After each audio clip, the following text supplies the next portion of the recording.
Ladies and gentlemen of whatever borough this is, welcome to Harmontown, which is now in session.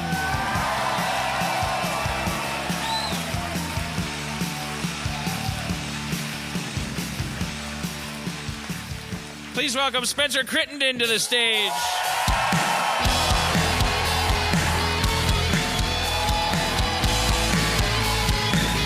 What up? Oh, fuck. You know, that's such a good applause. I'm only going to betray that confidence in me. See, that laugh is exactly what I'm talking about. Get ready for that the whole night. And the mayor of Harmontown, Mr. Dan Harmon!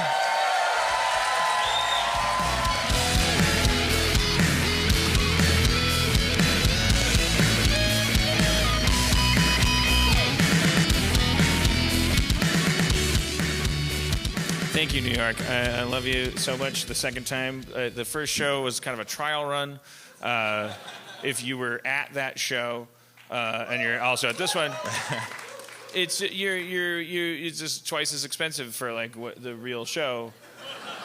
If you were at that show and you're not at this one, like I'm not saying anything that makes us legally accountable to. Right. You can't get a refund. I'm saying legally it was a good show last night. Like I'm leaving a paper trail that I considered that a good show, worth $25 plus a $10 seating fee, but I'm saying to you people, you're in for a much better show. Oh, big time. We got guests. Donald Trump is here, everybody. Donald Trump is here. We're all so tired. We're all so raw. We're all so sad. Yeah. One of the silver linings of the things that I talked about already is like the world. We're all so fucking scared that actually normal Republicans are talking to like Democrats and stuff and saying like, look, all I ever wanted was to make money. And it's like there's some honesty getting squeezed out of this zit of an election, and I don't know what to tell you kids, because I guess actually we're talking to people. Most of the people that we're talking to will already have voted or not voted, and the election is over. Right, especially once it's dropped. Because the podcast is on Wednesday. Yeah, right. So I'm only talking to a room full of people before the election. Everyone else is like, whatever you're talking about doesn't matter anymore. And we're only 300 people, so we don't matter. And we're in a certain state, in a certain jurisdiction, and nothing matters. Like everyone, kids. I would say if you live in a swing state, I'm not talking to anyone in a swing state. Yeah. It's too late for me to tell anybody. If you live anything. in a swing state, either good job or what the fuck. Yeah, it's all over already. Right. We're actually living in a time bubble. We're living in the future because nothing we do matters. Nothing we do will change the election, which hasn't happened yet. But as far as we're concerned, it already happened. That's kind of weird. We live in the future right now. So let's open the imaginary door in one of two scenarios. In one scenario, in a predictable election, we now have the first woman president, and it's a Democrat. Yeah. And we've therefore aggravated a frothy like white nationalist population who are not that's their dream result. They're going to function a lot better if there's a race traitor lady in the White House, and their only job is complaining. Like that's going to be that's their brass wheelhouse. ring. Yeah, they love that. They're not like dreaming of Capitol Hill. They're not dreaming of that. They're like if you're right now are a white nationalist, you're probably, I don't know how to chart your weekly income, but it's got to be spiking right now. In the form of combat boot fees and like I don't know how they make their money. But you know they're making 3 times as much right now as they ever have. Right. And that would end if you did elect a Hitler, because then he'd be like, so I love being president, and then they'd be like, what's up with that Hitler stuff? Come on, let's do that Hitler stuff. He'd be like, I can't do it. It's going to be huge when I do it. And they're going to be like, this guy's bad Hitler. He's bad at being Hitler. And he's going to be like, yeah, I'm bad at everything. That's always been the fucking bit, you mooks. I'm the fucking son of a slumlord. It's hilarious that I'm standing here and you can't change that. I fucking win. I win when I lose. I win when I win. I have hair. I don't have hair. I'm white, but I'm orange. I fucking like. We're gonna remember him as a hero 40 years from now, when we're like rowing space boats away from a planet that just burnt to a cinder, whether anyone was president or not. Just fucking burnt up because of a fucking fireball from the sun or something. Oh fuck. Can that happen? Does the sun shoot fireballs? I'm asking you. Oh, yeah, that can happen. The sun shoots fireballs. It's called a solar flare ball. Event. Wait. Well, you... Sorry. Spencer has been hanging out more than he has hung out. And you and I had a conversation... at some point in a van or something. It was in a white van. You said you're on the way to an undisclosed location. There's a phrase, sexual innuendo. Yes. Are you for the folks at home? What is sexual innuendo? Sexual innuendo is when you're not saying penis, but you mean penis. Like, I'd like to handle that gear shift or something, right? So if I say, like, I'm sorry, I have to go wax the flagpole. Right. If you know what I mean. Right. And then the person says, I do know what you mean. You mean you're going to go stroke your Jerk cock. it. And that was innuendo. And then if you say, no, that was innuendo, that's meta innuendo. But it's also a pun, right? It's mostly a pun, I think. Who knows? It's fan service is what it is. Right. It'll not win an Emmy, but it'll keep you squeaking by. You'll be flushing signature appointments. It's like, oh man, never mind. I can't talk about that. Okay, don't say that. Don't say stuff you can't talk about. That's horrible. That's like crazy to say to people. Innuendo, always sexual. Right. In today's but it's world, not supposed to be. It is. Like we have the phrase sexual innuendo because not all innuendo is sexual. Right. Only sexual innuendo is. But there is and so Spencer said last night we need to bring back non-sexual innuendo. Yeah.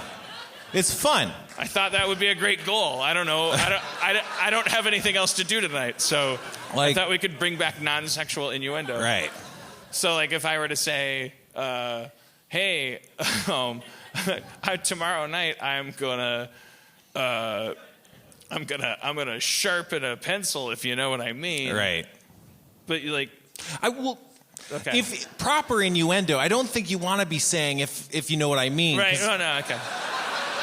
Because innuendo, it's about doublespeak. It's about hiding the true intention of what you're saying so it's that a bad habit. uninitiative parties don't know that you're talking about what you're talking about and think you're just talking about bread or pigeons or something. Yeah. So, like, I don't know. Like, this is me complaining about something. Okay, so I can't stand how burnt my buns are getting with all these bread lines being so close. You see? That's just me talking about bread to you people. You couldn't possibly imagine I was meaning other things by that sentence because that's just normal bread people talk. But I was really complaining about something. I know you mean, like, let the Fourth Reich begin. Right. I know that, and you know that, but they don't know that. And that's why it's great, and that's why we need to bring it back. To hide our white nationalist tendencies. So whatever happens on Tuesday, is it still Tuesday? Sure. I mean, it'll probably go until like Wednesday. Can we push it? Right? Just remember. Okay, so this time around, no matter what happens, like we're all abused children. We live in a home. I don't care if you're conservative or whatever. Like you all agree with everybody. We have 100% agreement on this. The last year and a half has been an abusive relationship between us and the people that would tell us what to do. Like, and we have felt fed up about it. We have been like raked over shit when we have better stuff to do. We're not politicians. We shouldn't have to think about their job this much. And we, we're all bummed out. And every moment that you would think the solution would be to not care, someone says the word abortion or women or race or like anything that like triggers you and goes like, well, they're talking about important shit.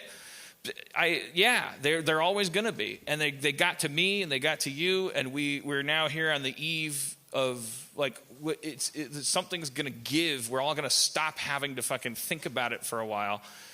Like, we have to spend that 4 years, like, whatever these dumbass House of Representatives are that we're always hearing about, like, oh, they own the we got to start getting third-party candidates into those seats. I would, that's my weird pitch is, like, let's just start, let's have the historic election and go, yay, we did it, and then be like, okay, now, and the next, like, weird election that comes up, if we believe in this system, then we go, like, if you say that you're Republican or Democrat, that's a red flag. Like you're because you're part of a bad fucking weird good cop, bad cop, alcoholic husband system where it's like this syndrome of like black eye and then apology and black eye and then apology. And it's like it's not fucking working. We've given it 60 years. They built this shit on top of something. It's made of two legs, so you think it's two things, but it's an animal. All right. That's it. That ends the political segment because now we don't have to worry about it anymore because it's fucking, we walk out of here and into a world where it already happened. It's over. And you're going to find out, like, that office is so insignificant, Hitler could be in it and nothing would still happen. he'd be like, I want to close Guantanamo or make it twice as big, and it would just be like Guantanamo will still be there and the same size. Like 4 years from now, Hitler will be like, that should be filled with Jews and like 1,000,000 times the size. And but it'll be caught up in red tape.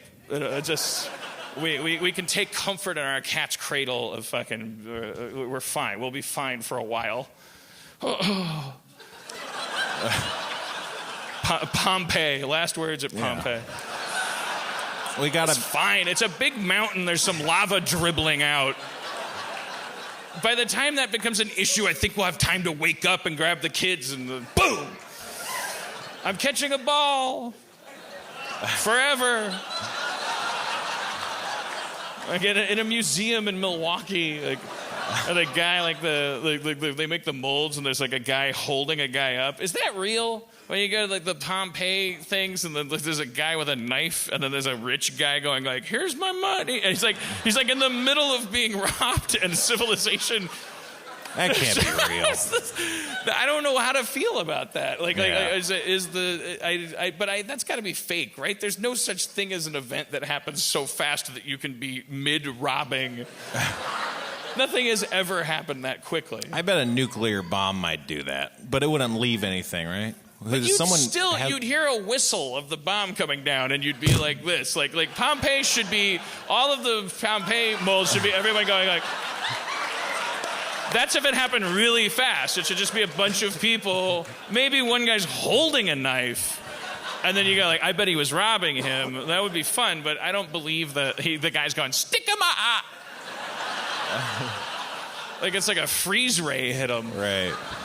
I don't know if I believe that. Yeah. I'd like to believe that. That's like a guillotine. They say the guillotine is the most humane way of execution. No one can test this. You can't survey severed heads versus people that got lethal injection, but they say the guillotine is the most humane way to kill somebody. Because according to my 10th grade history teacher, right. who must be right about everything because he was in Korea during the war, and he also would constantly accidentally smoke his chalk. So I believe everything he says, and he said all you feel is a cold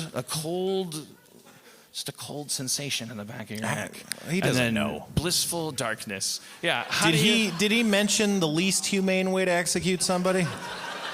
No. Oh. What do you think? I'd like to challenge you to come up with it. Right now. All right. Okay. The least humane way. All right.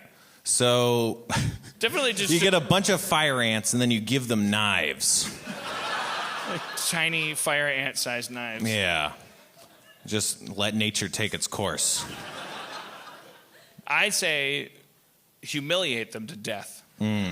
Keep them fed and watered and immortal, and like make them have to die of shame. Okay. Well, that's very conceptual, but what does that look like? What does it look like? Yeah, well, how do you humiliate it? Looks like a standard harness in a windowless room with tubes going into them that give them nutrients and liquid. And then humiliation is happening. No, what's the humiliation? Like, is it people laughing? Is he like getting his dick slapped or something? Like, no one wants to be seen with their dick being slapped in public, right? You come into the room and you say, "Hi, how are you?" And then you leave. And then you do that 40 times. Right. And then the 41st time you say, "Hi, how are you?" But you said I was going to leave. Anyways, that's just one example of how you'll never know what the fuck is going on. I'm going to tell you some shit, not because you ever have the right to know, and not because it profits me, but because it will make your torture more exquisite. I'm telling you, you're part of an experiment where we're seeing if we can humiliate a person to death. That's how significant you are. You're interesting, but you don't matter. And if we don't humiliate you to death, I guess you'll die of gangrene or anything else that would kill you. But if we humiliate you to death, it will be no different. It won't matter. It won't matter. You don't matter. And then I'd leave. And then I'd keep coming back, and I'd just like some days I'd come back with a soda, like a Diet Coke, and and then I'd leave. What does humiliation mean to you?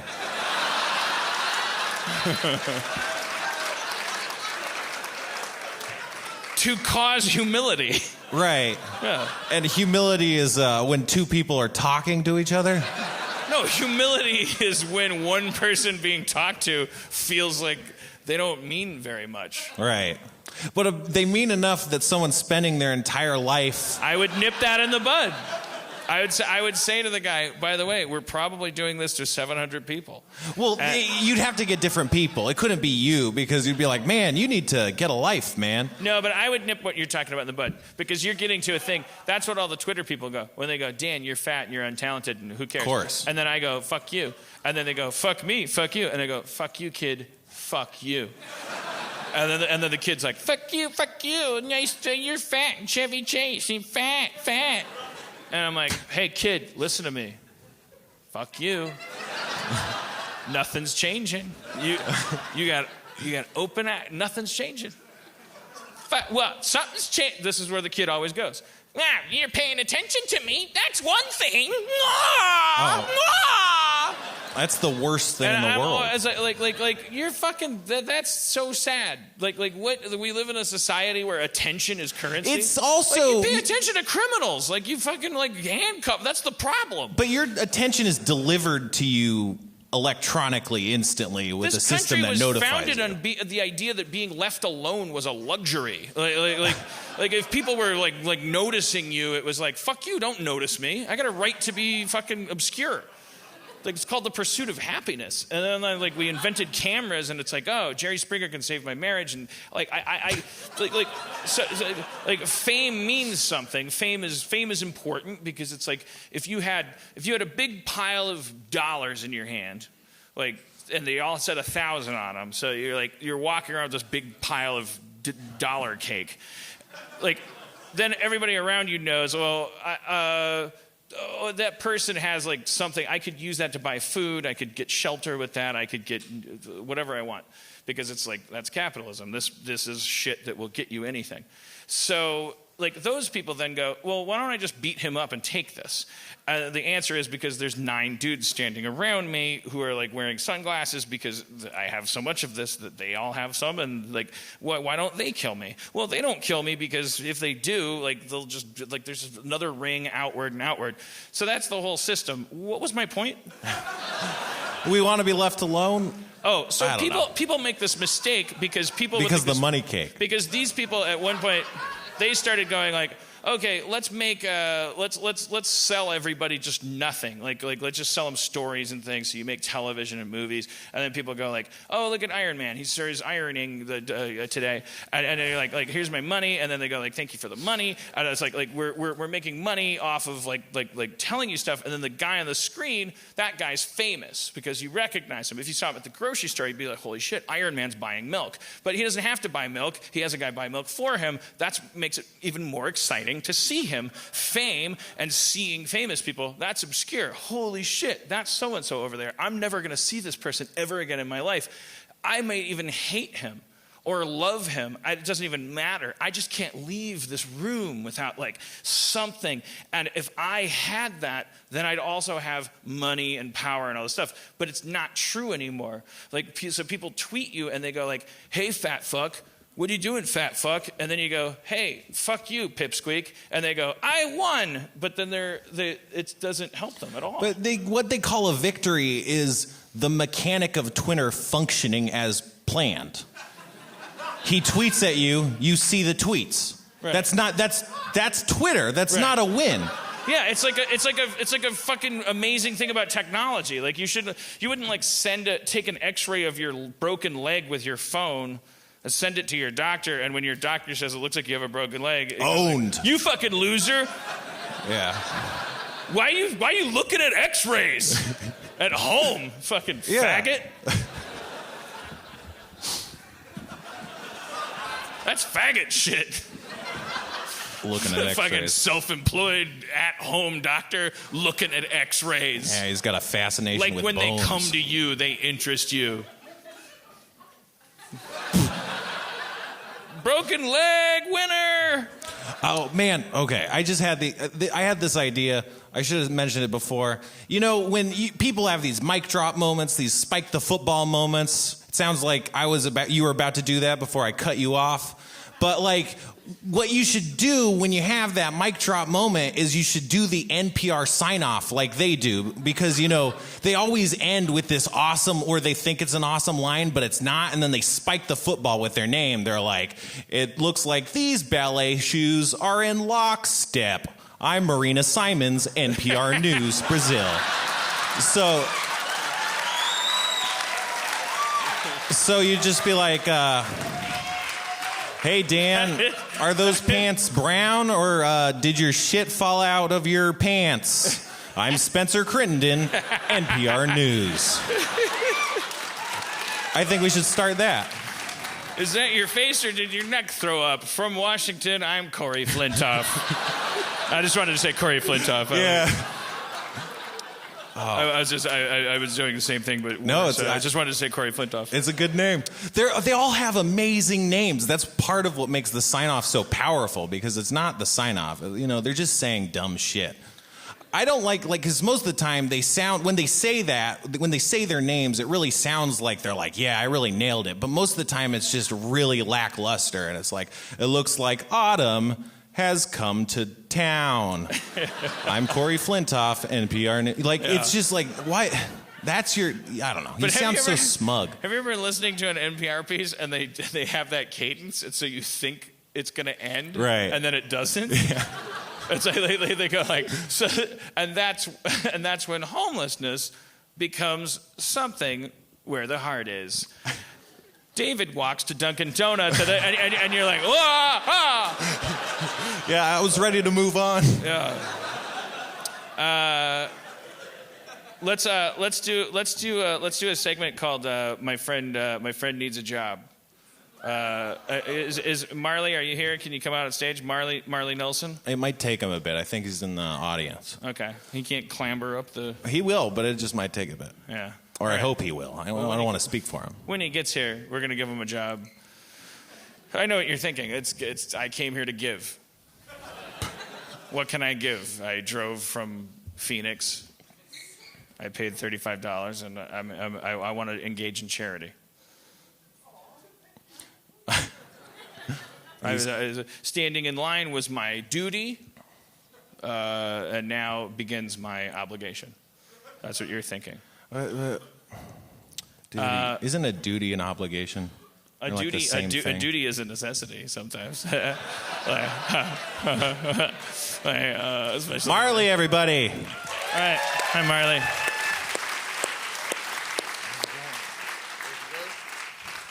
All right, Marley, I met you because you. Wait, are we? What's up? Should we not say how I met you? Because is that? Fuck them, man. Yeah. Okay. Man, that's cool. Yeah. Right. Well, I met you because you were working at the hotel I was staying at, and you're a very hospitable person. Oh, thank you. And then while I was gone, at one point you got fired from the hotel because you weren't. I don't know what the story was. Well, the story was a little complicated. It was one person said this, another person said that, but essentially I kind of had sex upstairs and it was frowned upon. Right. Apparently you can't do that type of thing at work. In a hotel, when there's nothing, the only thing that is in a hotel is a bunch of empty beds. That's what I'm saying. If you work in a hotel and you're doing a good enough job that... 1 + 1 is 2. That's what I mean, like... So that's the first time you've ever told me that, by the way. I didn't bring him up because I knew the reason he got fired was awesome. He told me he wasn't at his post, but it sounds like you were. I had to keep it professional, you know, like. But I was posting though. Okay. It was. All right, so and you were you're. If you can make friends with me, it means you're either black or you're a very friendly person. Or both. And if you're both, we're friends.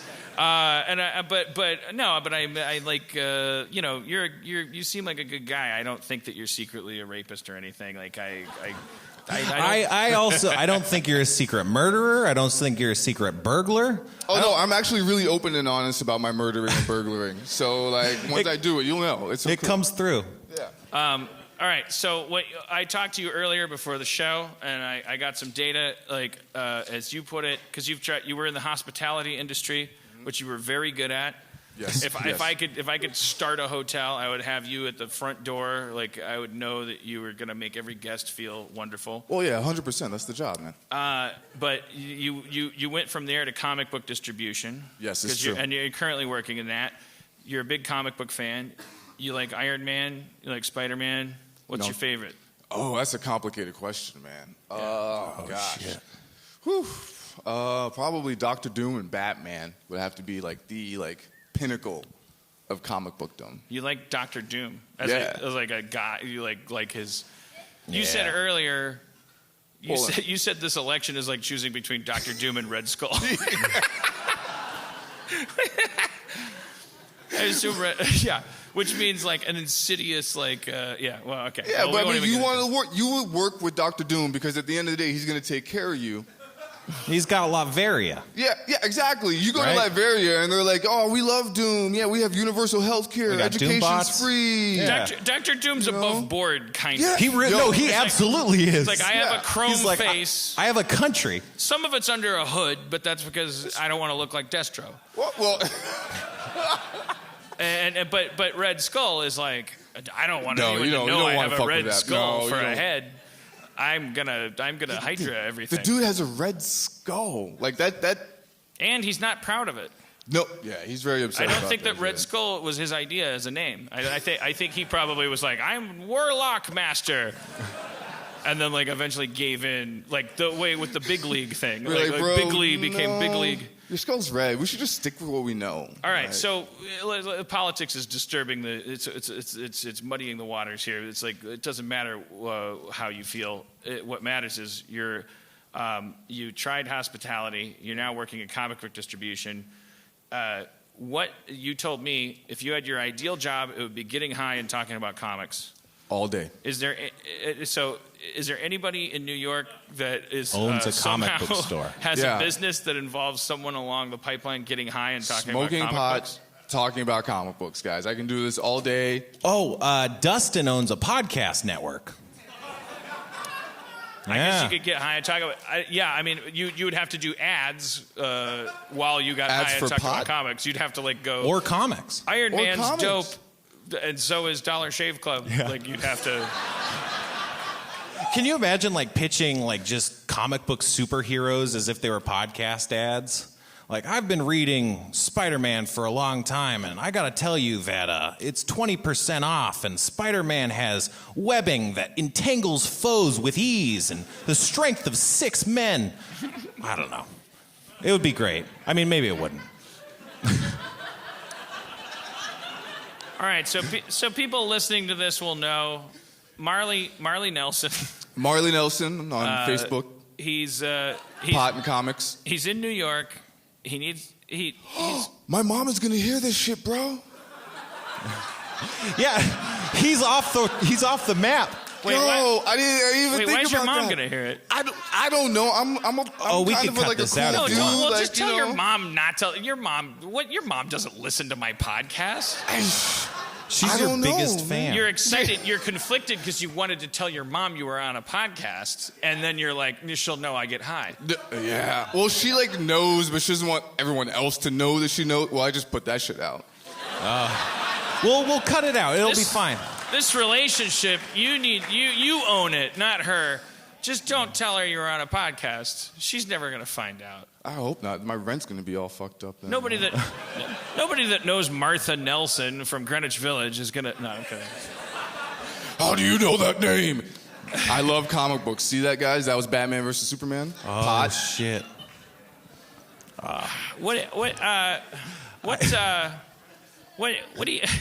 What do you think of this Bane guy in this Batman movie? In that third Batman movie, what did you think of that? Like for real? Yeah. He goes, Let's talk about this. I have opinions too, but I want to hear yours. I mean, it's a little. I mean, it It wasn't Bane at all. No. Like, I mean, like, I get what they were trying to do. Christopher Thank Nolan you. wanted to do his, like, crazy shit, but that wasn't fucking Bane, bro. Bane's a goddamn mercenary, had nothing to do with League of Assassins, broke Batman's back, did that shit in the whole Nightfall storyline. It was like a whole fucking thing. Nah, that shit was all fucked up. Also, bro. he's super smart, right? Like he's a mastermind, and that wasn't represented He's a at really all. good strategist, but he's not like Batman level smart. You know, like no one's Batman. Batman yeah, level. no one's Batman level. Like, Well, maybe yeah. Brainiac. I don't like the movie begins even with the Brainiac, maybe. idea Yeah, that yeah. he's comfortable putting a hood on and getting on a plane, and he's got this whole plan laid out because he apparently knows exactly what happens when you surrender to the federal government.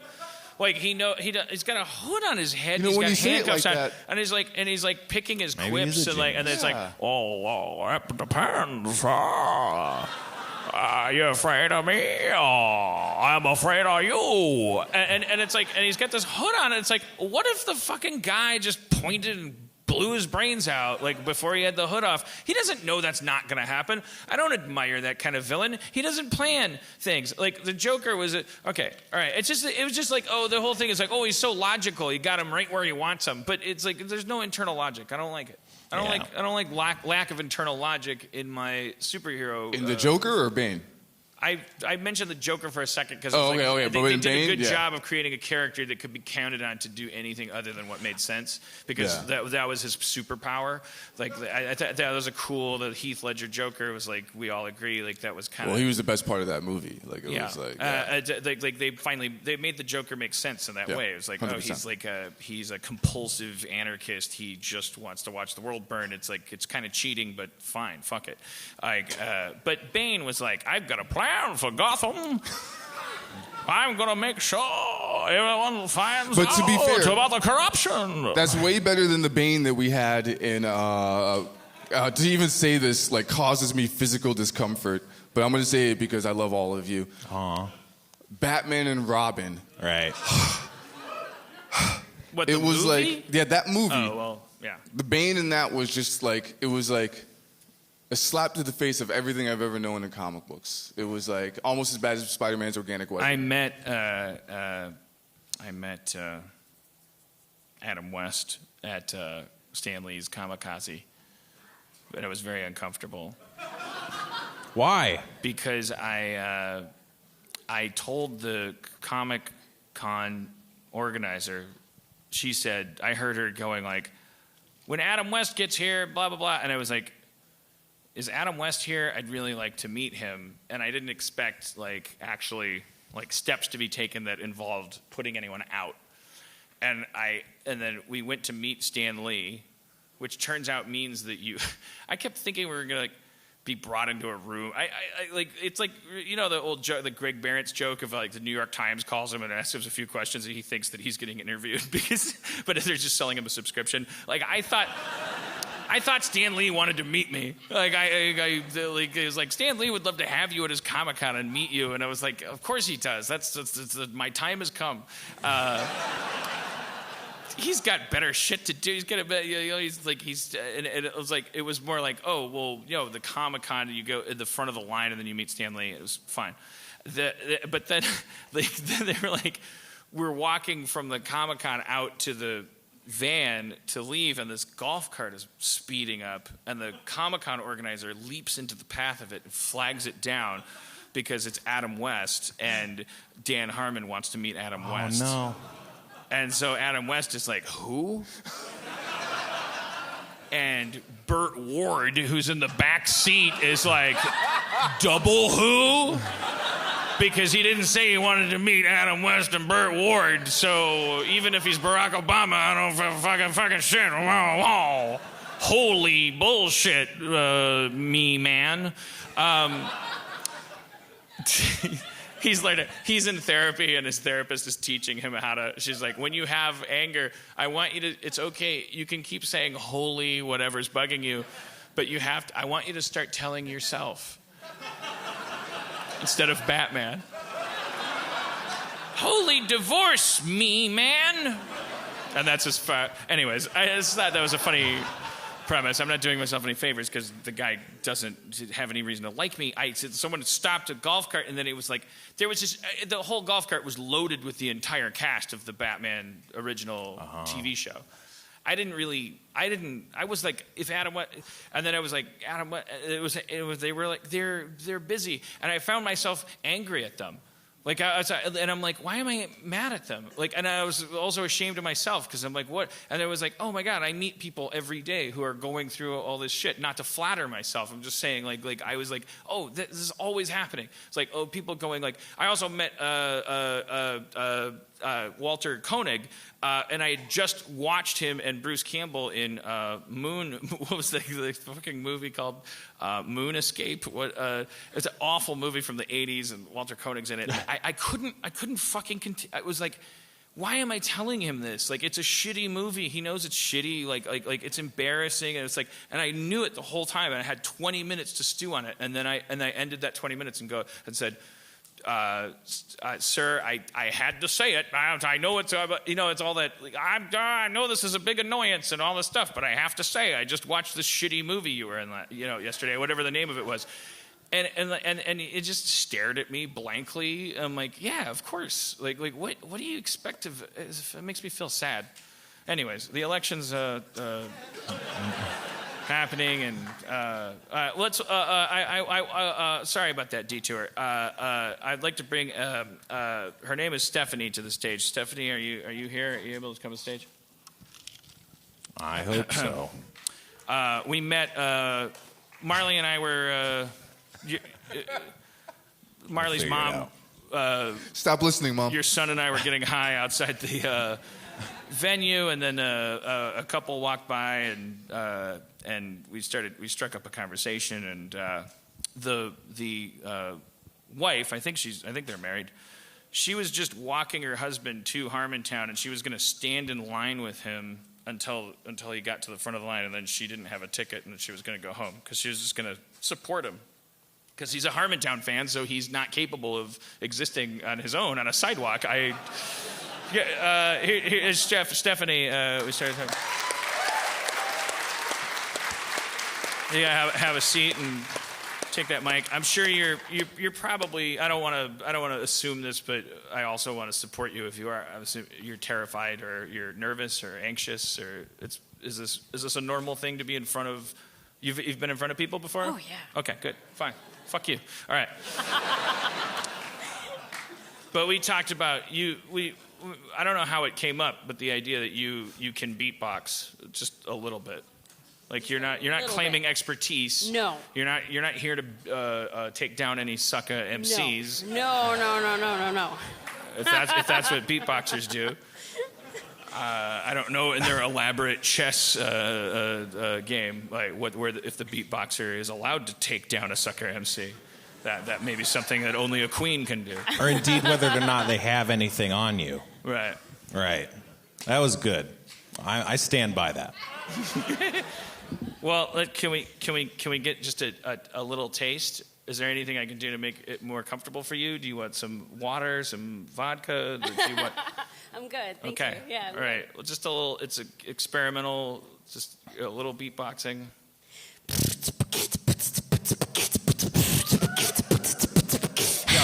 Yo. No, Dan, they ain't ready for this one. Yo. You ready for this one? Give it up. Yo. Oh, shit. Yo.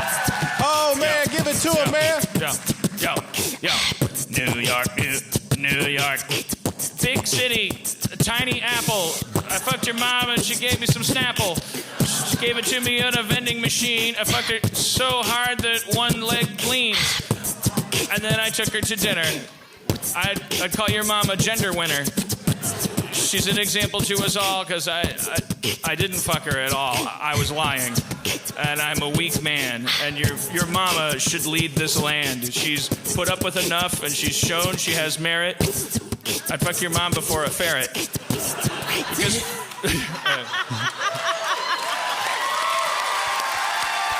That's not easy to keep up, right?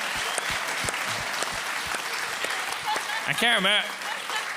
Beatboxing filled my hallways in 8th grade. It was my generation's doo-wop. It was. I went to a virtually all black middle school. I'm not looking at you, Marley. I said the word black. I don't see the world through that lens. I don't connect those dots. Thank you. I appreciate I went to basically all black middle school, and it was like one of just a half dozen kids that have been were bussed in for the computer specialty. I don't remember what they call them, magnet schools or desegregation traps or whatever. But I'm not. That wasn't a joke. I mean, those language I that went was used. to a magnet school. Was it magnet school? Is that what that is? Yeah. Because it's like they take inner city schools and then they go, this inner city school is now the agriculture specialty. Mm-hmm. And then it's just like 9 guys from Wichita get off go like, I'm here. Wait, why would they come from a different? Okay. Wichita was overused in the last show. I don't know anything about geography. If you're in Wichita, I'm sorry. I couldn't point at you on a map. You're fine. You're fine. You're a fine human being. Why am I characterizing you as anything other than an example of humanity? You're a good person. Where was I? All black junior high. Yeah. Magnet so schools. Everywhere. So you just walk down the hall between classes and just literally like 3 dudes, any 3 dudes, like there'd be one guy like freestyling and then like maybe trading off of this. It was like triplets. It was like and then like so I kind of learned. I just learned to beatbox a little bit too. That was my only point. Why do you know how to beatbox? My first exposure to beatboxing was Rozelle, of course. So just YouTube videos. I don't know. Was Rozelle, of course. Rozelle, I don't know cool. what. Just Rozelle, Okay. comma, of course. Oh, no, I know you said the of course is what puzzles me because the of course implies I should know who Rozelle is. And I don't. I don't know what. Oh, I'm sorry. Okay, well, so he was like one of the pioneers of beatboxing. What about the formerly. human beatbox and the Fat Boys? I always assumed he was the first beatbox because his name was the human beatbox. Right. Yeah. But was there someone before him? He had a person who was almost literally his Ra's al Ghul. that was good. His name that was is, good. His That was name real is good. almost Ra's al Ghul. I also noticed that, yeah.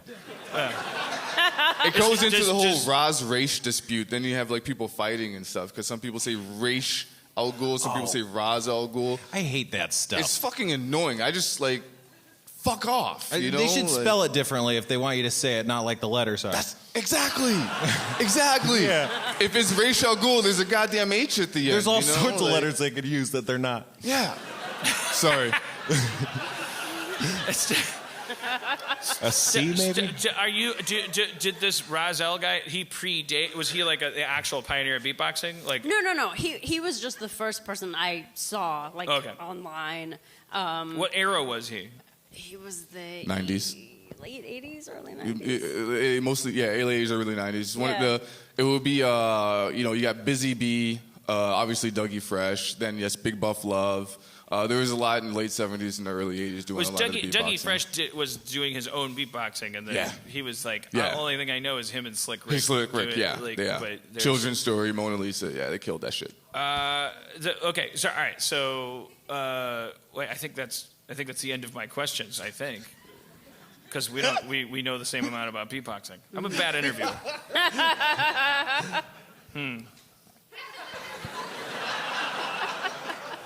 Yeah, but she was really good. Did we like, ever really find good. out? Remember? What was Yeah, the, no, for sure. Well, there's this. Yeah. I'll show you guys this. I'm a. Is the sound going to be audible? Well, whatever. We'll find out. Yeah.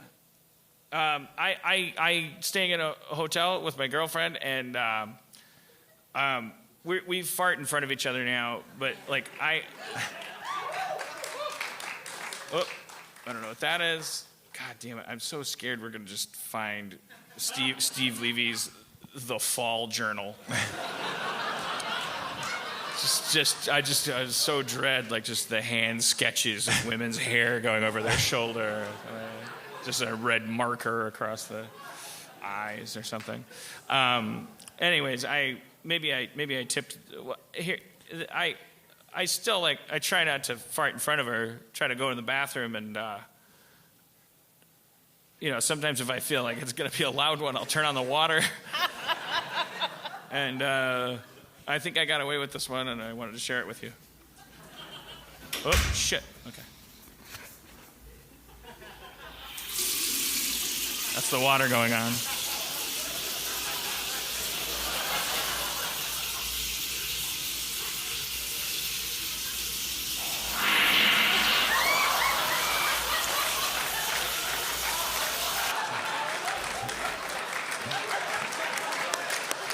I don't think she heard it. I don't see. She was sound asleep. That was a really good one, though. That was a solid 8. Solid 8. I like my hesitant.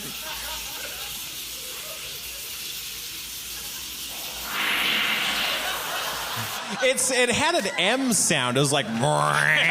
It wasn't like it's not percussive. It's not like it wasn't like a was gun groaning. from a barrel. It was like, yeah, like it has something to say.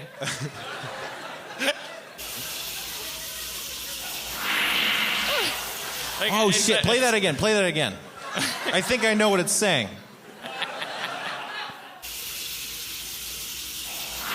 No, I didn't. I got it wrong. You thought it was like a desalinization of seawater. Like it was like a secret. Yeah. Like. No, I had an idea, and then that was just the lowest common denominator, so I jettisoned. I mean, he's a happy guy. Remember that, for those of you that were at the last show, there was some question about my level of happiness, and I think this is a happy person. I think it's foolish to characterize me as having personality disorders, and that actually got to me a little bit. I don't know how many of you were at the thing. We as a joke, we Googled me, and we ended up at this art, and it was like, oh, Dan Harmon's a piece of shit because he yelled at a kid on Twitter, and like I read the whole article and read the thing, comments. And, like, I walked away the comment section, and it was like. Yeah, I'm fine with this. I'm fine with all of it. I'm like, and then I noticed through the rest of the night, I was like actually really bummed out. I was like it was like on me. It was in me. Like it's toxicity. It spreads. So are you supposed to confront the things that make you feel bad, or are you supposed to, because that just made me feel bad? In a little bit. I think you're supposed to, just kind of filter it. You're kind of, you have to remove that toxicity from the universe, using yourself. Kind of like process it through and like filter it out and like expel that shit, like acknowledge it and then just be like, fuck you, you're a piece of shit. I don't have to answer to you, and like. He did that for hours. Yeah. Yeah, that's what smoke some pot, chill out.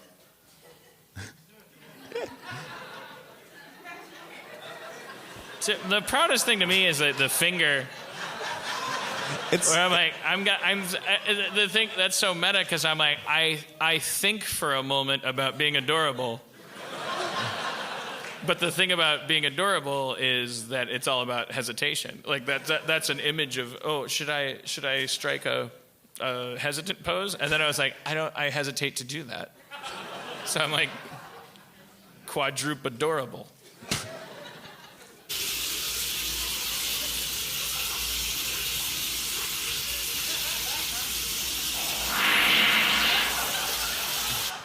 Don't you think that women are heroes? Like,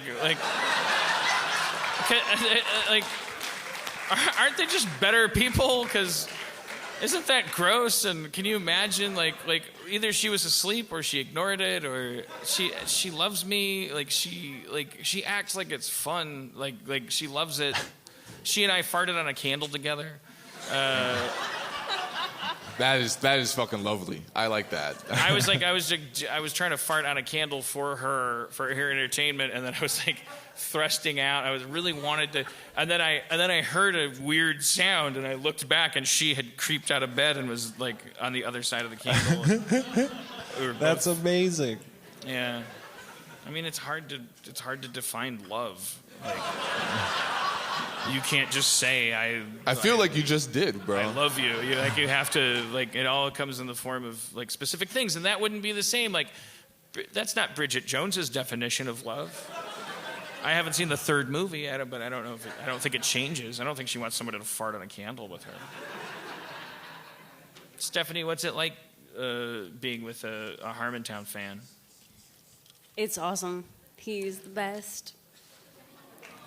I love him. I mean, He's introduced me to. He's helping me appreciate humor more. He's more funny than me by a long shot. I've been getting into improv lately, which I'm not so great at. it sounds like he's got some kind of gaslight, like Stockholm, like Stepford thing going on here. Yeah. Like I bet you're better than him in every way. Every. She sounds like a terrible person. Yeah, that's what makes people funny. Terrible people are funny people. Yeah. Right?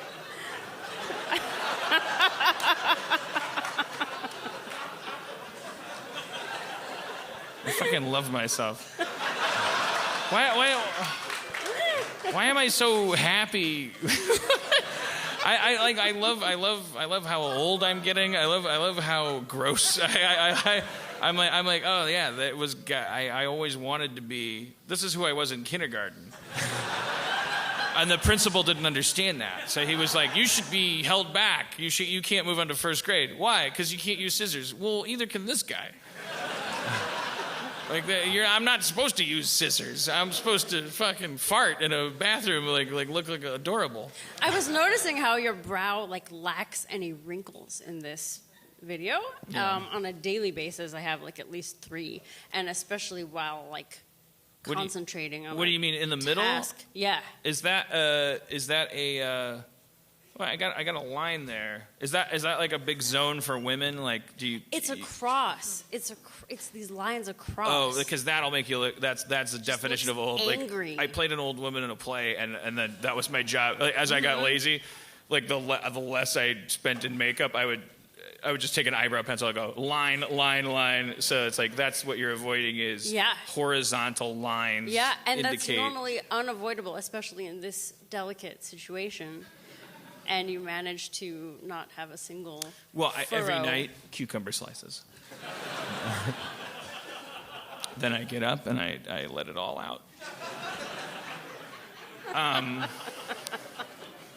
What is it? So what are you? Do you want to talk just a little bit about politics, but more on the spiritual side? Because I know, I was at a table last night with 3 women, 3 dudes, and then one of the dudes was a young Harmontown fan who came to the table and made the mistake of telling Evan Shapiro, head of CISO, that he wasn't voting. And you guys are here, yeah, okay. Don't get a big head. You're not a hero in the story. No, you're right. So it's fine. You're fine. You're a lamb to the slaughter. I like why it's like Evan Shapiro's like, oh my God, you're not gonna vote. And it's like I'm like, I sympathize with everybody. But the funny thing is that it was a bunch of dudes, one of them yelling, everybody laughing, then of all this talking and all this stuff, and I just my girlfriend and 2 other women were the other half of the table, and it was kind of I picked up a couple of sound bites that it's as if women are going through something right now where it's they're all looking at each other going do you fucking believe this? It doesn't, no matter how they feel, they're just does anyone not get, I don't know, what is it, can you give voice to that so that I'm not mansplaining it, or? Yeah, well, I mean, as a human, I don't know about how my woman status plays into it, but as a human, I'm looking at this election going what the hell? How did this happen? How did this crazy person get so far and so popular? But do you get mad when people are? Or is there something inside you that's is it frustrating because it's everybody's argument to have, everybody's decision? Is it frustrating because does it feel a little bit like? This is my time. This is my space. This is not really in the grand scheme of elections. Can you fucking pick up this bullshit some other time, and can we get this over with where we make this historic, important step? Is that do you ever? I don't know. I don't want to put thoughts in your mouth, and I don't know if maybe that might offend you that you're I'm characterizing you as blinded by pheromonal fucking higher calling. I don't know. Just save the show. Tell us where you're at. Yeah, no pressure. Speak for all women and get a standing ovation. Yeah, okay. Back into the goal of a standing ovation from all women, and then just imagine, what would I say to get that? I'm kidding. Obviously, that's a terrible way to approach creativity. So So women The are alternative is you just say awesome. how you actually feel, and knowing that someone out there might like put a Reddit post and say like, she's got a lot of nerve. If you're willing to risk that, you can just say how you feel. I do appreciate that the dialogue on women has become so much more the forefront of everything right now. And for once, people are angry at the things that Donald Trump and the like are saying, which is huge. Just the fact that there are so many women and men coming out and saying that's so not okay. It's so not okay that we would actually vote for someone of the opposite party, for example, based on just these comments, let alone policy and all those other issues. Have you encountered? I don't even know what's going on with Republican women. Because that already sounded like an oxymoron before this election. But then again, somebody's a Republican woman. Like they exist. There's lots of them, right? Yeah, sure. I don't know what the numbers were, but you've been paying more attention to that than me. Has there been a huge exodus from GOP women that are saying like, this guy's the worst and it has to do with who I am, fuck fiscal policy, fuck class struggle, fuck cultural shock, for this 4 years I'm with her. So have you like encountered seen that? So in my social circles, I generally congregate with liberal women and liberal men who are like-minded. But from my readings in the Washington Post, I see more and more women of every political leaning saying, I'm with her. He's a pig, yeah. All right, well, it's too late. There's nothing we can do about it. Look at this airs after the apocalypse. Mm-hmm. All we can really do is just...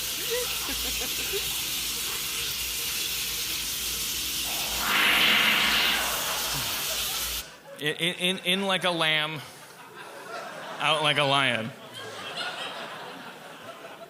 Look how happy I am. It's like I don't know the world is at stake.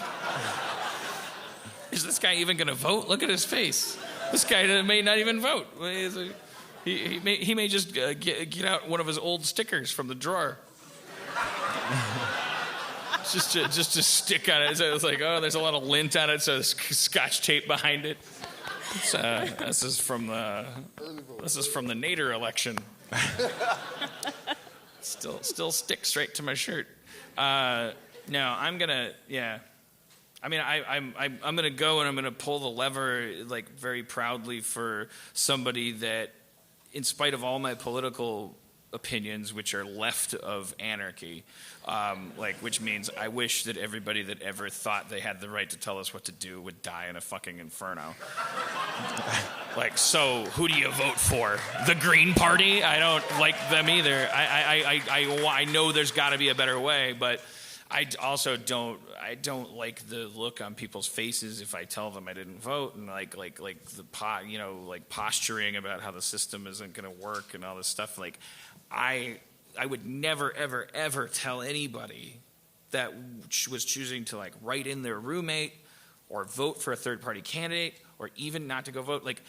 At the point where you're bullying those people, you got to step back and ask yourself, all they're saying is they're not voting for this particular fucking system, and if your only advertisement for it is to yell at them, why? What do you expect them to do? Go, oh yeah, so sorry. If you want them to be a fan of democracy, at least give them the space to waste their vote.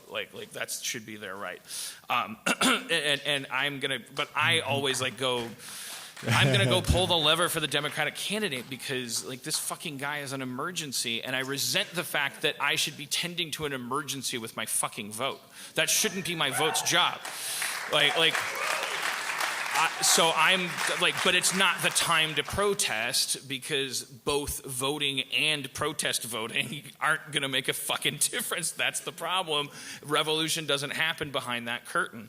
If anything behind that curtain could happen that was powerful, it would have been made illegal a long time ago. And so, but I'm going to go do it out of solidarity.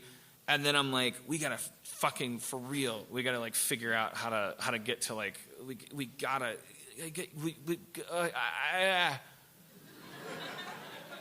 And then, I was like, we gotta fix this. We gotta like if you're a human being and you're like living within the system, like you have the right to go stand out on a street corner and say, I don't like the system. I think it should change. And if somebody comes and stuns you with a taser and like puts you in a van, then that you've done your job that day.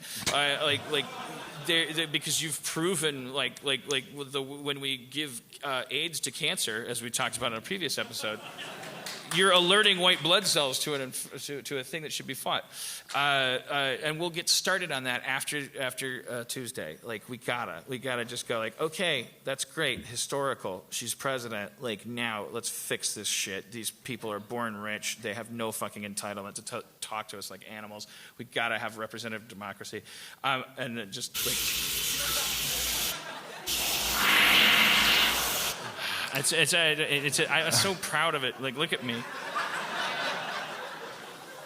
There's a woman that loves him. And she's gorgeous. She's amazing looking. That's not why I like her. I noticed how hot she was, like 3 conversations into making intellectual love to her. Do I protest too much? That's beautiful. Okay. All right. Give me a beatbox. Let's do a New York rap, and then I want to wait. 5. Wait. What time is it? 5. It says 5 o'clock on here. What? 8:04. Show started at 7. Okay. Right. Great. This is good. We're doing good. It's kind of an okay show. Yeah. Okay. All right. That response was telling. We'll figure it out. Sorry. Well, you know what? Then go back in time and don't come. You can't, can you? Give me a beatbox, and we'll do a little New York rap, and then I'm going to make that seat available for somebody from the city that's feeling pain. Or pleasure. Yo. 103rd Street to 65th. Took the subway down, and I smoked a spliff of reefer weed. I fucked your mama because she was in need. I'm a charitable contributor to your mama's pussy. With my dick and my balls. Every summer, spring, winter, and fall. I put my penis in her vagina.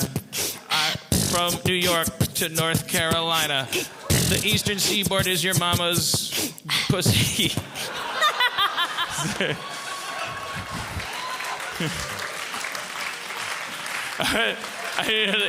The eastern seaboard is your mama's, and I was like, 1 syllable for vagina. Nothing acceptable.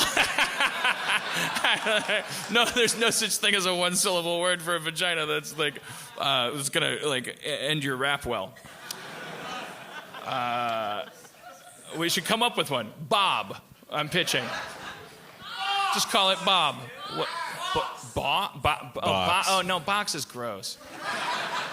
It's all gross if it's 1 syllable. I think. Is there a 1 syllable word for cunt? Well, we know those ones. Cunt is all the way over into like refreshing. Like it's like the N word of vaginas. Vag. Come on, gang. Gash? No, I mean, are you kidding? Do you hear yourself?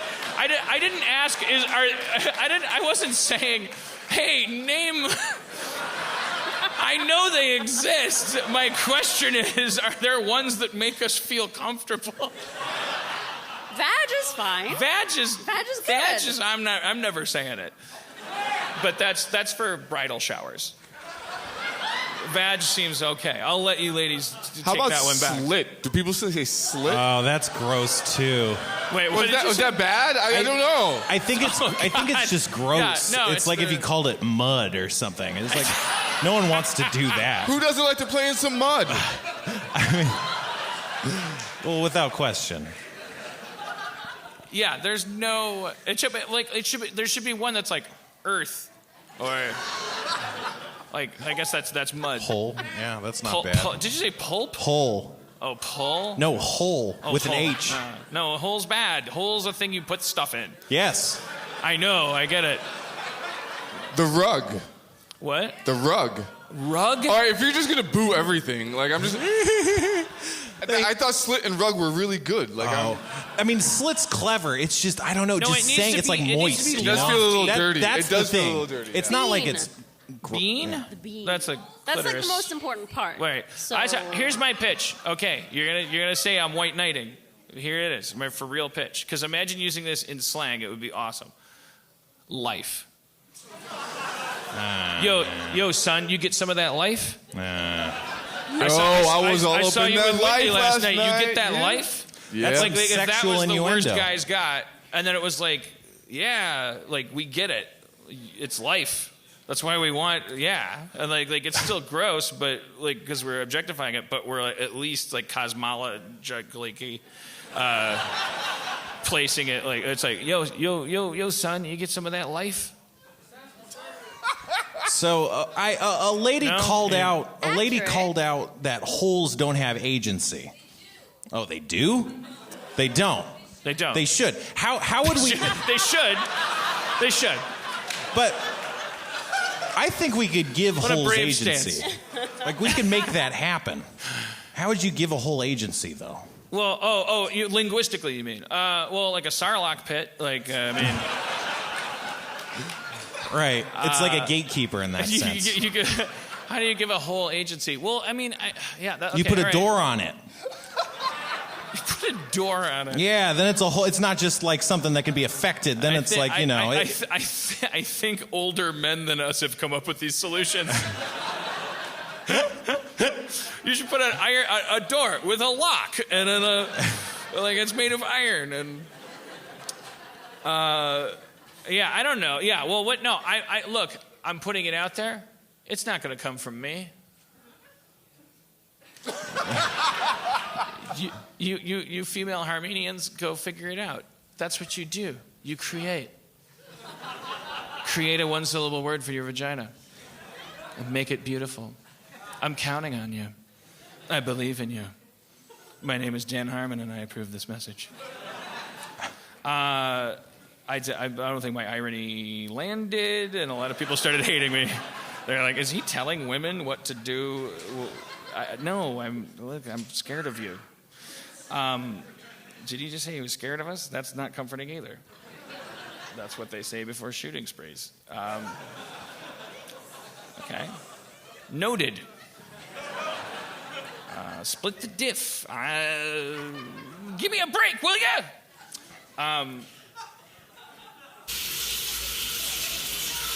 Okay. All right. Never mind. Okay. Let's have a hand for Stephanie for her beatboxing. You can go rejoin your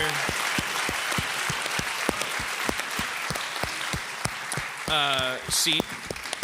Thank you so. I'm glad we ran into each other. I mean, we live in an alternate universe now where you came to the show instead of going home. Who knows what you would have done?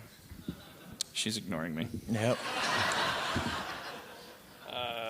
Because that's a tasty beatbox for a stranger. That was really good. She said she did it. She kind of knew how to beatbox. I mean, come on, that's some beatbox. I wanted to legit, understand. yeah. You got to Yeah. understand. Like, she did not like she was not like, Will, can I be on stage? Like, I definitely, totally like descended on her and was like, that would be fun. And she was like, like, so just so you know.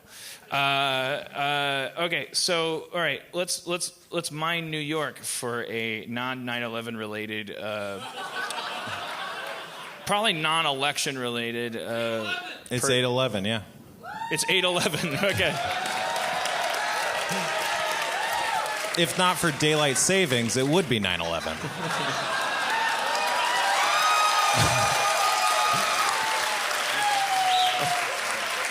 It's more meaningful because it involves remembering.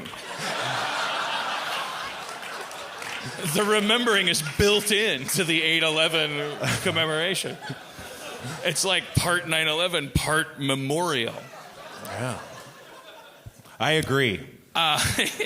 Is anybody anybody here? Let's say I want to ask for something specific. You guys are so polite and nice. Like you've been great. Like it's New York. They function as an entity. That's what they do for a living. People in LA are like, who's this person? Why are they near me? Yeah. New York is just like, I live on top of people.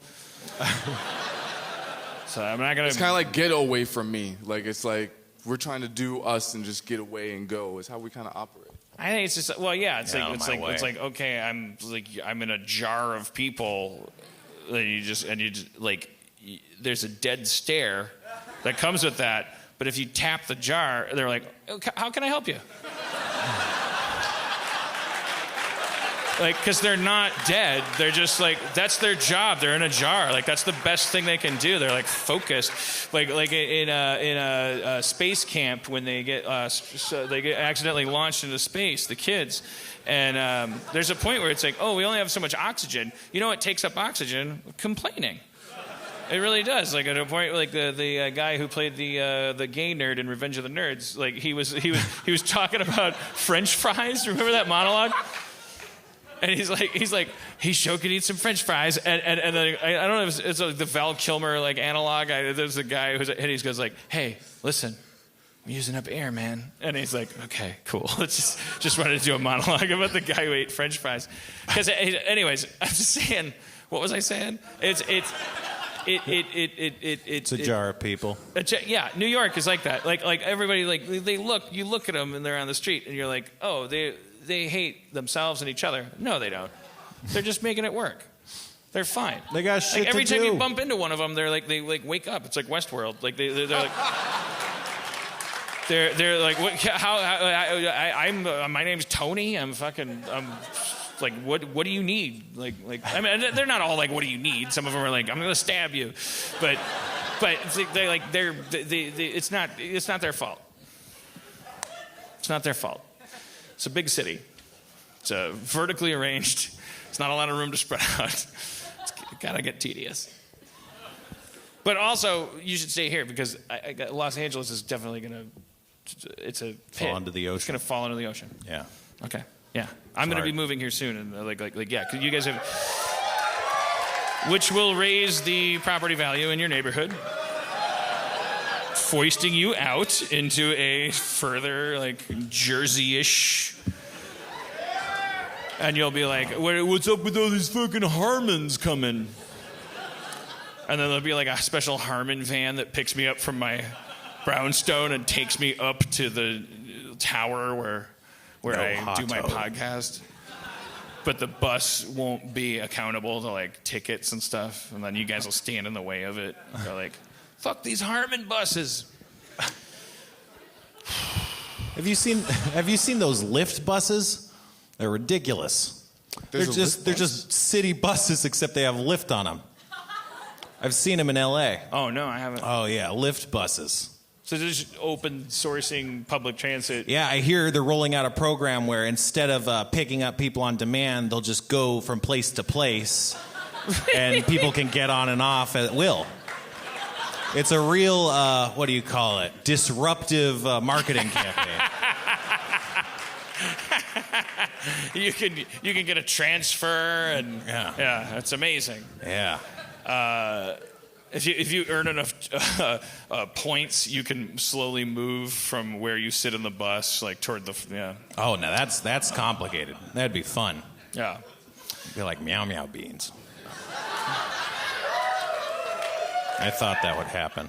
All right, so who right now in the Gramercy Theater, just like use your instincts and just ask yourself, would I improve this show? If I can, well, let's just try that. Let's just be open about it. Like, your hands are moving. Are you? I had an interesting day. You had an interesting day. Okay, that's good. Let's. You want to come up and? Okay, we're a cosmopolitan city. Like, we don't have to put a skin on it. Or you're like, who likes blue? And everyone's like, I like blue because I really just want to be up there. This is like, who wants to be up here? I do. Hello. I like red, some person said. What do you... Come on, knock it off. Not everything's a wisecrack. All right. What'd you say your name was? My name's Jared. Jared? Yeah. Awesome. All right. Hey, Jared, how's it going, man? Marley. Spencer. That's a famous name. Yeah, when you say Jared, people always say, "Oh, Jerry? No. Oh, Jarrett? No. Oh, Gary." And so I always had to say like Jared, like from the Subway commercials. Right. But I can't do that anymore. Jared, like the prisoner. Right. You know, like prison. Okay, Jared. Well, are you young enough to ask how old you are? I just turned 25 a few days ago. Adorable. Nice. Thank you. Welcome to Earth. Good luck. Thank you. Tell us about your day. Well, a few, 2-3 days ago, I got my gallbladder taken out. Yeah. It was my second procedure in like 5 days because I couldn't sleep. It was this horrible pain every night for like 12 hours. And then they're like, "Oh, you've got a thing in your bile duct." And I was like, "That's a gross word." And then they got the thing out of the bile duct. And then they're like, "Oh, we got the thing out of the bile duct, but then we saw there's shit with your gallbladder, so we need to get that out." So then I got my gallbladder They taken haven't out. figured out when to take your gallbladder out by now? Well, it's very popular in women over 40. Do you just mean the doctors? Like, No. like if you go to the hospital and that's the shift, it's like your gallbladder's going out. Right. They love removing them. Yeah, no, it's normally like women like in their 40s or 50s who get their gallbladders out, but I was having this pain and they're like, "Oh, it's probably your gallbladder," and then Right, which is a really routine thing. I mean, not that it's not no, traumatic. it's not like it's a pretty minor surgery. But I'm just I'm curious here. because they said, they bothered to take this like half step yeah. where they're like, "There's something in the area of your gallbladder." Right. It's like, yeah, motherfucker. Yeah. It's called the gallbladder attack. Right. You remove the gallbladder. Yeah. I'm the offensive urban doctor. Right. Motherfucker, you gotta just give this motherfucker MRI and get over that shit. I don't open my mouth when I talk. Too urban? I give this motherfucker a marrow transplant before I bust a fucking ass and shit. All right, anyways. As a new character, probably won't stick. I don't know. Didn't seem workshopped it in New York. If anyone was going to go for it, it would have been them. Didn't work out. Continue, Jared. So anyway, so for the past few weeks I've been dealing with this whole like gallbladder and all the pain and stuff. And it's once I took it out, I feel like fucking great. Except I ate Zinburger today, which was I probably could have made a better choice. Well, tell us. So, But I live today, in, what? well, I'm sorry. I don't want to derail you, but gallbladder. Like, I've known guys that have the gallbladder removed. I feel like it seems like a thing that would happen to me. Like I seem like a kind of person that would have a gallbladder removed. Well, the thing is, once it's out, you're just relying on your liver. For what? Yeah. It basically, as I understand it, your gallbladder like processes fat and that kind of shit. Right. And so normally they're like, "Oh, we can just take your gallbladder out and your liver will take care of it and it'll be fine." Oh, you know what? I'm getting it mixed up with the goddamn appendix. Oh no, appendix is different. Yeah. That's why I was doing I was like, what the fuck is going on? Because the appendix is like this thing. It's like vestigial, everybody and then does. it hurts. Some people it starts hurting, and you just we'll get that fucker out of there. Right. Gallbladder. Okay. Yeah. So how many do you have before you get a gallectomy? One. So it's like your liver or your heart. Right. In that it's a Except one. It's a oneer. It's not an open surgery. There's like 4 holes in my body right now. And they sort of like it's here, and I swear to God, they like basically guide it down and pull it out of your belly button. They pull the whole organ out, but they don't actually cut you open and go in there? What are you showing me? That's a hole in my belly button.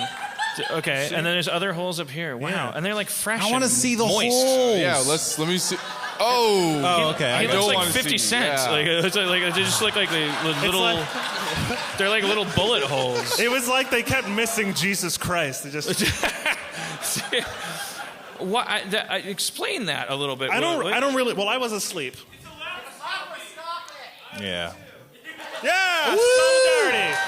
Women over 40. How recent is your gallbladderectomy? It's a year and a half ago. Okay, so you've got just little sexy like.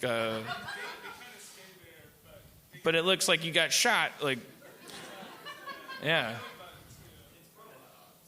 Yeah, wait, how does it look now? It looks less gross than this, right? No, No, it's fine. It's good. You're all If you want to dark. bring it up, That's as you can close bring as up your- anybody's you gonna go- get to me. You should bring up your gallbladder scars and show. That's fine. Like you're a good city. I don't want. Are I we wanna, in the same row? He's coming. I don't want to discourage Behind you. us? Very close, though.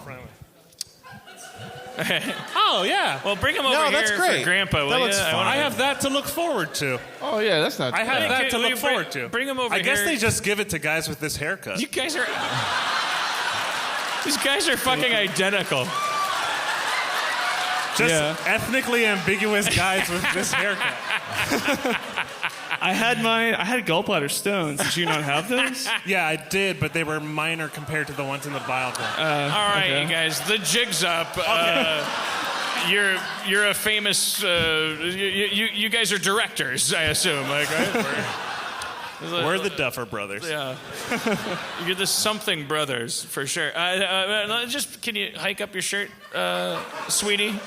Oh. Turn around. Give us a look at. No. Okay. Oh, yeah. It's virtually Yeah, invisible. boom, boom. Yeah. You can't even And see. there was one, the belly button, but that kind of didn't. Did you get it done in the city? No, in L.A. actually. From the city. In the city. This is the city. I know you sound, but you sound like a character from Frankenstein. Did you get one from the city? Go up into town?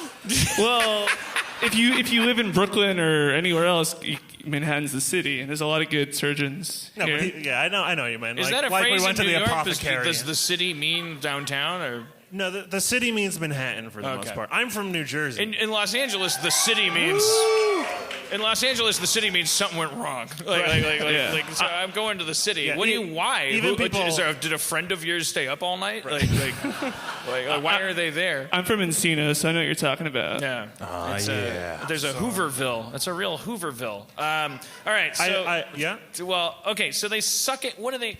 So you're saying they can remove the gallbladder? This is what I don't understand. I can understand. It's a robot. They use little claws to go inside, and two of the smaller ones. But what I about- should have found this all out before.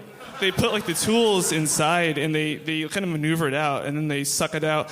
I thought it was through the bigger scar, not the belly button, but maybe your surgeon did it differently. But what about the duct work? Maybe it's That's still what I in don't there. understand is when you remove something, you have to like deal with the tubes going in and out. And you're saying like there's a robot being put in there. The robot goes in the body, and the robot's like in there stitching. It's sentient. It goes Jesus inside. Christ, man! You're gonna live forever. Probably. You kids. Well, actually, I don't know. Your surgery was pretty recent. If not, he can just replace me. Well, no, I mean, like they say, the doctors told me that 90% of people feel no difference, but I totally experience like certain digestive kinks. So just be aware. Like if you see stuff that makes you want to puke, you're kind of like, it's all right. No. It's more actually like I Like think. fatty shit, like fried shit. You can't. Yeah. Also, like Dan, I know you mentioned once that like when you poop, it's usually after you eat. 'Cause it's kind of like one in, one out, like a club or something. I wasn't like that before, but now after I eat, if I walk around, which you do a lot in I've the city, always been like that. I've always been the same way. it's been random. If anything, I- now I'm constipated, poop- but it's because I of the poop Percocet. like clockwork after I eat. Like I eat. I believe that Yeah. I'm a reverse Pez dispenser. Like that I. No, I had that same thing if happen. I take a bite of a burger, there's a poop the size of a bite of burger that needs to come out of my butt. That's how I experience. I was at work, and there's this halal cart across the street, so I often go to the halal cart. One time they gave me a lot of extra shit. So I was eating it, and like as I was eating it, I was like, oh, I gotta go. So I'm at work, and I went and I pooped, and I came back out. I work in a very small office. I kept eating, and then I had to poop again. And then there was a third time, and I was like, something's gotta give. I didn't want to be the guy who gets up and poops at least 3 times a day within like an hour. So I just told my boss I wasn't feeling well, and I went home. And I took a 3-day weekend because I was embarrassed to poop. And you know what? There's no hashtag for us. Thank you. No one cares about white guys that have to poop all the time. The Fecal Express. Hashtag poopy problems. I met porn stars today. Okay. Oh, yeah, you were telling us why your day was interesting, and I was like, you got a gallbladder. We didn't get I your don't want to name. steal your thunder. I'm sorry. Big fan. What was your name again? I'm Alex. Alex? That's my Alex, middle yeah, name. nice No to meet fucking you. shit. And there's no way for you guys to touch the points of your gallbladder. That nothing would happen. Nothing would happen anyway. Do you want to give it a try? No, I mean like if you touch them together. Oh wow, yours are fresh. Yeah, no, he's right. He is. That's a health hazard, and I'm glad that you pointed that's that crazy. out. Yeah, Put some cocoa butter on it. They're shiny. Like there's stuff on them. It's not a judgment. Like they're both. They're clearly. They're family. Like these two. They're not. There's not a lot of support out there for younger people that have this. It's you go to like these chat rooms or these subreddits, and it's just all old people, and it makes you feel really, really small. Sorry, I didn't mean to yawn into the mic. Check. Yeah. Hey, Hey, you've got some gall. It's a miracle. Drive fast, take chances, everybody. we don't got a lot of time left, and we owe something. Oh, we do. Oh shit. So, God damn it. I had this idea. I know everyone's been wanting to play D&D, wants us to play D&D again. Yeah. So I was thinking maybe we could play D&D. So first we need characters. Do you want to reprise Sharpie or do you want to just... I'll be Sharpie, of course. Okay. So we're very short on time, gentlemen. So quickly, who are your characters? Who do you want to be? Who do you want to be in you? Let's go you first, Jared. I'm picking one of like. You're making Jeff's a or somebody? character. You can make it up, whatever. You can pick Jeff, whatever. Fast. Okay, I'll just pick Jeff's character. Awesome. It's been a while. Not Bone Weevil. What is it? Quark. Okay, Quark. great. And I'll be. Wait, what was Kumail's character? Christopher. Christopher. Yeah, Okay. Lady in Red. I'm gonna go ahead and do my own character, gonna be DM big. Paladin Elf. Awesome. That's what we do. What's his name? It's a she. Yeah, I'm so sorry. It's okay. You It's didn't okay. tell me your D&D character was a she. So I don't like brag about it, but I'm down. You know what's up? Pretty amazing. All right. You're like, so one all of my 5 black friends is a transgender D&D player. All right. You enter the village full of junk food, but all you want to do is snack. Make a will save. I have a. Oh, you can't. You can't resist the temptation of all this junk food. Come on, you eat the junk food. I try to eat the junk food because it seems to be the only option. Yeah. No, I have to go to the field first. I have to roll a spliff, and then I have to work up that appetite to get to the junk food. So I'm gonna go and smoke first. Okay. Well, you're going out to smoke, and you see an old man. He says, "Start snacking healthy with Nature Box."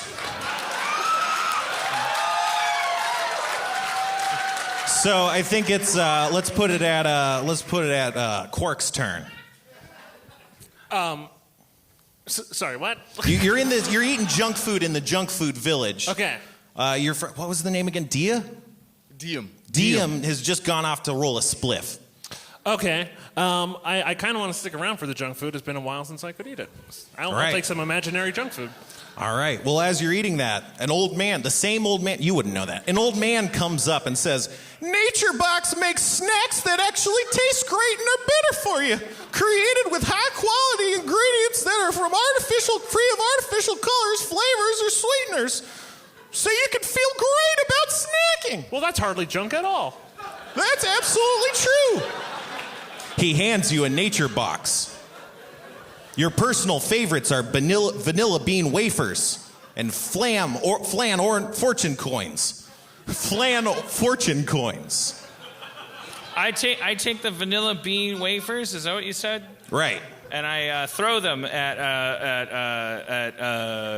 his character as if a. Is that because I'm white and Hispanic? Yes. I'm a vanilla bean wafer. As you throw those coins. It's because of your wordplay. That's what it is. As you throw the coins, you realize that Nature Box has recently made their service even better. You can order as much as you want, as often as you want, with no minimum purchase required, and you can cancel at any time. The coins strike against his forehead. So there's You no... take 3 damage. God, are you serious? There's no minimum purchase? Come on. Yeah. That fucking sucks. It's simple. Go to naturebox.com and check out the snack catalog. There are over 100 snacks to choose from, and they're constantly adding delicious new snacks. Choose the snacks you want to deliver right to your door. Even with 3 damage, I can hardly afford not to.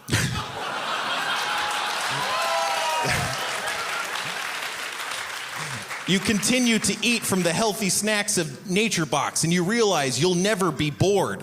It seems that there are new snacks each month, inspired by real customer feedback. And if you ever try a snack you don't like, Nature Box it will replace it for free. That's a snack back guarantee, my friend. Hey, Jane, are you here? Jane, did you come into... Jane, get up here. The show's almost over. What are you doing? Yes, let's lose one of our gallbladder people, or both. Let's just lose the gallbladder brothers. The gallbladder brothers. Thank you. Thank you, sir. Thanks Thank so you. much to Jared and Alex. Thanks, man. Jane, tell us about your Nature Box. Oh, shit. Okay. Yeah. I was told maybe the out is a little less hard than maybe yesterday, but I don't want to abuse it. But I still have to. But maybe we have time because you told me you texted you're coming to town. Yeah. You weren't going to, and then you made it. So how's it going? This has been a hell of a show. Oh, really? Yeah. Okay. It's been Nailed hilarious. Wow, it's been a hell of a show. It's been a hell of a show. Wow. And right now, you'll save even more. Nature Box is offering Harmontown fans 50% off your first order when you go to naturebox.com/Harmontown. That's naturebox.com/Harmontown for 50% of your first order. Well, naturebox.com/Harmontown. That is good to know because I haven't had dinner. So what do you got for me? Rocks fall, everybody dies. Oh, shit. Thank you. That has been D&D. I didn't even get a character. I'm trying to. It's an opportunity. I'm trying to. Would you say? Did you represent the transgender community when you say it was a great show? Always, yes. I am here completely as a. I'm trying to. I don't know how to. Harmontown.com/naturebox. Okay. No, the other way around. Pictures. I get. What are you trying to? Can I? What do you need from me? Would it be accurate to say you called it transferific? Transtastic?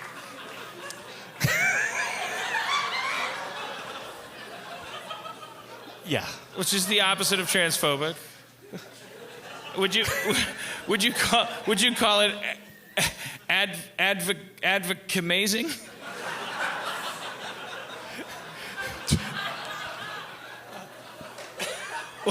More importantly, well, put a pin in that. How has it been going with you? Is there any developments? Is there anything in either included in your symbolic journey? Transgender life, or outside of it as a human being in your glass blowing science? Where are you at? We haven't heard from you in a while. Yeah.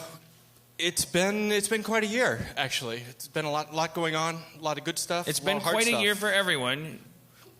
Why is yours quite a year? I hold his feet to the fire. Jeez. Oh. You guys got me. It's like a game show. Culture has become a game show. There's a buzzer, and then I holding her feet to the fire. Well, it's been a lot of kind of spinning my wheels and trying to figure out what's going on, really, and getting more comfortable with the idea that trans isn't always. The very word trans implies a binary, as I was taught to use. You're going from one thing to another. I'm going from one thing to another. I'm going from one side of the binary to the other side of the binary. And what I'm finding out is I've sort of been on this journey, and it's like, I could like stop in. Where were we? We were stopping in Kansas. Yeah, Omaha. You're in the Wichita. Wichita. Of gender. Yeah, I'm sort of in the Wichita of gender. There's there's a fishing hole, but also like it's not mandatory. Right, and it's not necessarily It's not why you're there. Straight line. Maybe I'm actually closer up to Calgary or something. Just have a gin and tonic at the hotel bar. Yeah. You don't have to go on the hike. Yes. Is that innuendo? Did that happen to you? Do we Banff stories here? I always like when I go to like a hotel. I'm like, oh, you're staying in Dubai. I've never been in Dubai, but it's like, oh, you're in this place. Like, but really, like, if the hotel is like, oh, is there a place where I could just have a drink like in the lobby? Like, and do you have to feel bad? Like, because there's always like a thing in the foyer that says like, you should go to the Wonder Spot, and while you're here, don't forget to tour Al Capone's canyon and all this stuff. And you're like, kind of like, this is exactly like gender. Yes, this is. I'm reading you. Go ahead. Like, keep going. There's a certain amount of shame to as a Western culture, like it's kind of like make up your mind. You know, God. like, what are you doing here? It's exactly. I mean, that is. I mean, really, a lot of the last year has actually just been trying to understand, trying to redefine what exactly gender is. Getting to a point of enough comfort that I can sort of step, and it is comfort and it's a little bit of privilege to have that comfort, but to be able to sort of step. Boo, privilege. Fuck privilege. Well, yeah. Wait. Oh, privilege to be transgender. Yeah! Transgender privilege. Or to be just non-binary gender. And Boo, yeah! New terms and new three-letter acronyms. Boo to TLAs. yay or booing. Booing, yay or brewing. Brewing? Boo, yay booze. I'm booing the binary. Boo to the binary. Well, sure. Do you have the fart? I'm not. It would be a bad time to play it, I think. Or really, so you feel like your gender is like, oh, hoo-ah. Continue. Where was I now? Yeah, no, it's figuring out about culture. The very idea of gender is, we've talked about this before, it's an emergent thing. It's something that is really exists within some sort of a matrix, some sort of a culture, and it's manifesting something physical. The fact that we have done, there's a binary on the sexual, there's a binary on this does that to that, and out comes that.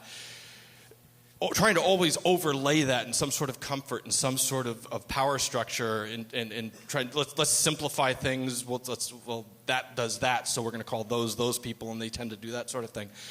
Just stepping back from all of that and saying it doesn't have to be that way, but it's going to be a pain because it's going to be getting outside of the system. It's going to be getting outside of the. It's going to cause more energy. You never get to feel like the good person, like hero of the story when you're disrupting.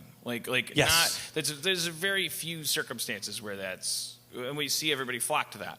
When it's a matter of everybody just getting behind something and hashtagging something, it's like, oh, it's fun. Like why not? There's a tree there. Like it's standing. Why shouldn't it be knocked over? Like, hey, remember when I said we had very little time left? But he said that it wasn't quite as hard of an out. Yeah, he did say that.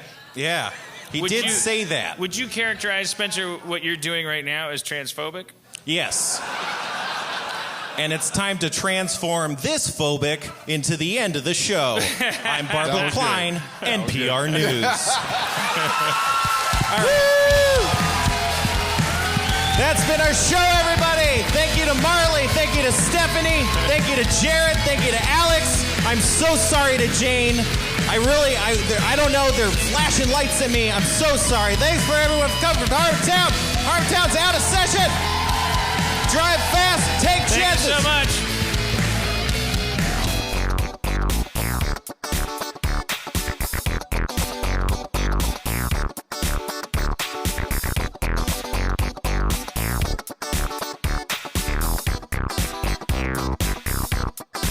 Did you get any of that?